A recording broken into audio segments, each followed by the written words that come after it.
they do it? How do they pick up on language, the foundation of socialization? How do they communicate at such a young age? How do you teach it to them?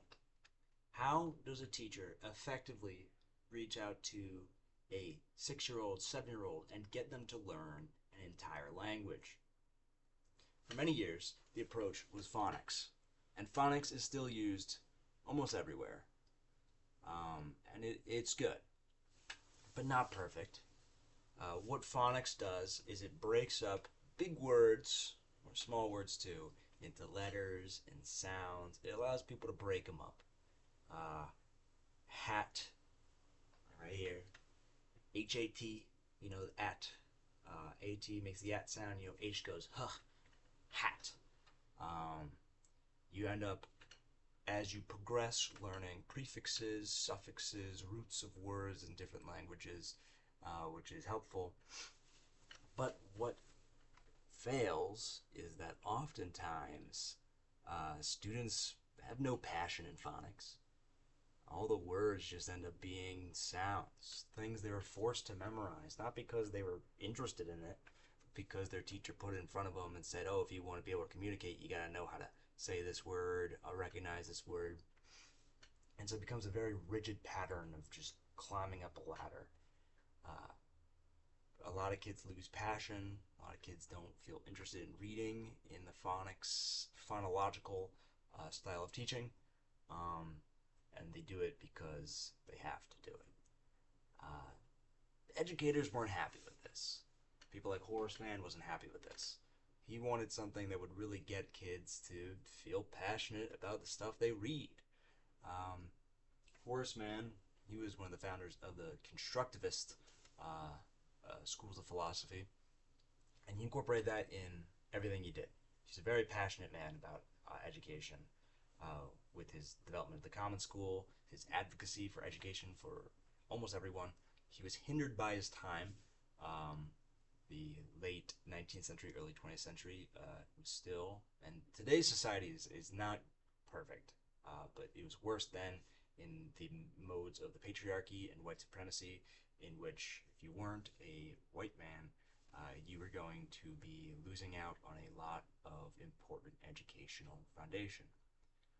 But him as a person believed in education for everybody, and part of that included his whole language belief. It wasn't incorporated in his lifetime, it was incorporated much later, but he still believed in it even back then, because he recognized, which was expanded on by these folks up here, the greatest hits of the whole language community, that whole language was something that was very easy to interact with.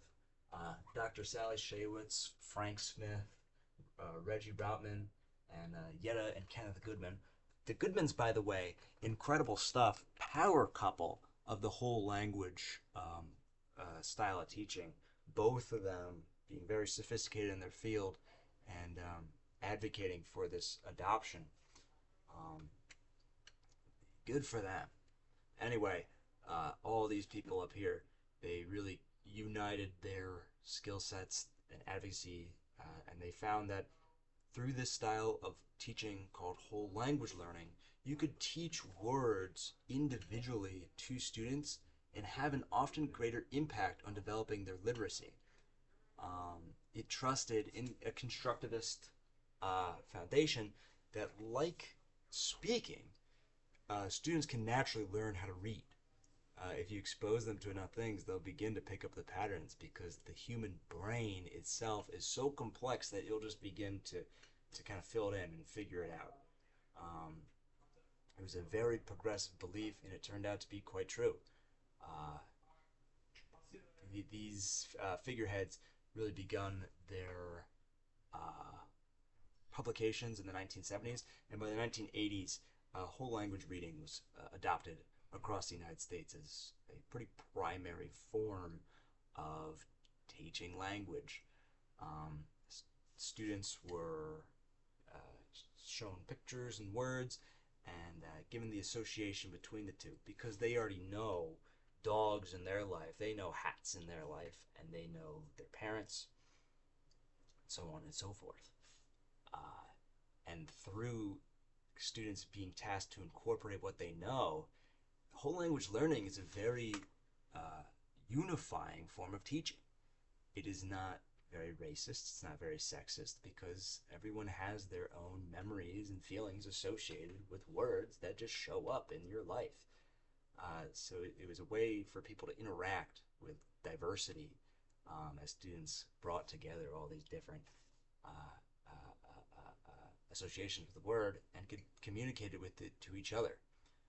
Um, Students with whole language learning were shown to have a very increased form of literacy in early age. They could read a lot sooner. They could write a lot sooner. But it has a lot of limitations. That reading and writing they were doing was very limited. Educators, government officials soon figured out that with whole language learning, the literacy that they were developing was quite limited. Without phonics, you lose out how to interact with completely new words, words that don't show up a lot in life. With phonics, you recognize how to say that word anyhow, you recognize how to read that word anyhow, you kind of recognize that how it sounds, it might interact with the other words around it and thus produce meaning. Perhaps you recognize the roots, the suffixes, the prefixes, all that as aforementioned. So whole language learners, if that was individually, there's a study in Scotland that proved this. If you do that individually, by the time you reach around the age 12, you start falling behind students who studied only phonics, even though they had been doing so much greater in the earlier years. And stuff like this image association shown right here with the word hat, that had some pitfalls too. This is a form of whole language learning. It's not the only way you do it, but this is a form where you can draw kind of a shape around a word, and you're tasked to just kind of memorize that shape, and because your brain is so good at memorizing images, it would see that image and know the word. But hat has the same sort of image as bat. I drew it kind of poorly there, but it's the same U shape. It kind of looks like a Lego brick. Or the word they, which teachers are often shown to say looks like a ship. I did it poorly, but you can kind of see, or like Texas. Ships have nothing to do with the word they, so students would end up a little bit confused. So although whole language learning was very beneficial to students in their earlier years, it has some struggles.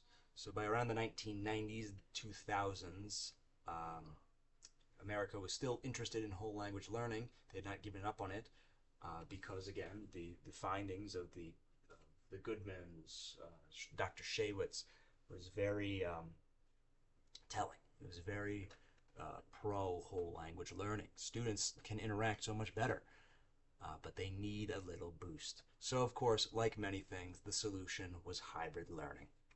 KWL chart is a good way to do that. What it stands for is known, want to know, and learned. By focusing on what you know, that incorporates whole language learning, and again, the style of memory, personal associations, passions, all that. But wanting to know and learning shows where there's gaps.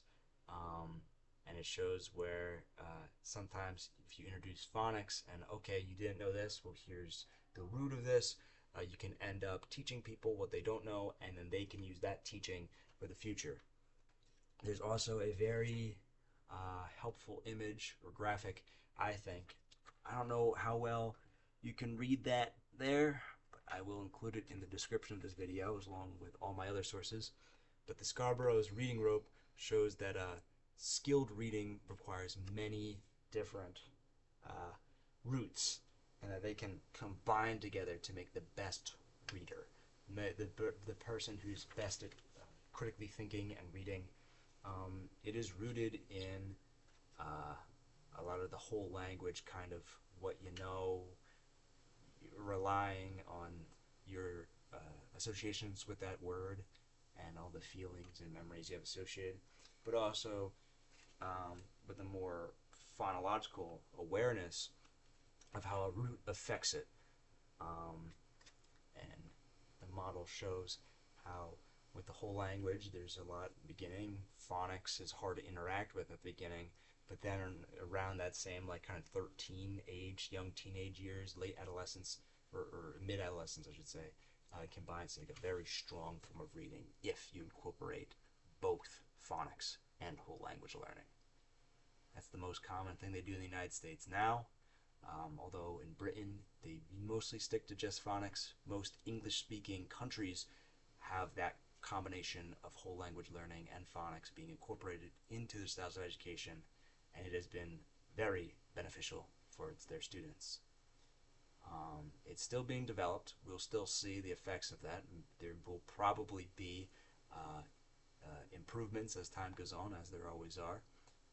But we went from being just phonics to a large focus on whole language to now having this sort of hybrid learning, which has been very good at creating a diverse form of learning where people can interact with all sorts of backgrounds and become as literate as possible. Thank you.